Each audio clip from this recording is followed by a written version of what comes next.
ചെറിയൊരു സംശയം നമ്മുടെ വീഡിയോയിൽ കമൻ്റ് ആയിട്ട് വന്നതാണ്. ഈ മോഡിഫൈ ചെയ്ത് കഴിഞ്ഞാൽ വണ്ടി RC അപ്ഡേറ്റ് ചെയ്യണോ? കളർ ചേഞ്ച് ഉണ്ടെന്നുണ്ടെങ്കിൽ ചെയ്യണം. കളർ ചേഞ്ച് ചെയ്തേ പറ്റുള്ളൂ. ഇല്ലെന്നുണ്ടെങ്കിൽ ചിലപ്പോൾ പോലീസ് വണ്ടി ചെക്കിങ് സമയത്ത് പിടിക്കാം ചാൻസ് ഉണ്ട്. നമുക്ക് എന്തെങ്കിലും ആക്സിഡന്റ് കിട്ടിയാൽ ക്ലെയിം ചിലപ്പോൾ കിട്ടത്തില്ല. ഓക്കെ, അങ്ങനെയൊക്കെയുണ്ട്. ഒന്നാമതേ ക്ലെയിം എങ്ങനെ തരാതിരിക്കാമെന്നാണ് അവർ നോക്കുന്നത്. അതെ, പിന്നെ കളർ കണ്ടില്ലെങ്കിൽ പിന്നെ ഉറപ്പായിട്ടും തരത്തില്ല. ഓക്കെ, അപ്പോൾ അതിനെങ്ങനെയാണ് ചിലവ് വരുന്നത്? ഒരു 500 രൂപയുടെ അകത്തെങ്ങോണ്ടോ അത്രേ ഉള്ളൂ. ഏജന്റ് ഉണ്ടല്ലേ? ഇതിന് ഏജന്റ് ഉണ്ട്. നമ്മൾ നാട്ടിൽ വിളിച്ചാൽ മതി. എന്നിട്ട് നമ്മൾ കളർ ചേഞ്ചിന്റെ അപേക്ഷ കൊടുത്താൽ മതി. ജസ്റ്റ് നമ്മൾ തന്നെ ഡയറക്റ്റ് ഇപ്പോൾ അറ്റ കണ്ടിട്ട് എൻ്റെ വണ്ടി ഇതേപോലെയാണ്, കളർ മാറ്റണമെന്ന് പറഞ്ഞാൽ അവരതിനുള്ള പ്രൊസീജിയർ പറഞ്ഞു തരും.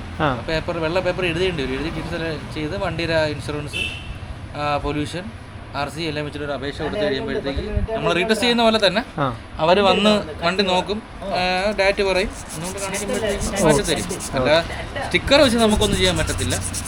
പെയിൻറ്റ് നമുക്ക് ചെയ്യാം, കുഴപ്പമില്ല. കളർ ചേഞ്ച് ചെയ്യുന്നതിന് കുഴപ്പമൊന്നുമില്ല. നമ്മൾ RC അപ്ഡേറ്റ് ചെയ്താൽ മാത്രം മതി.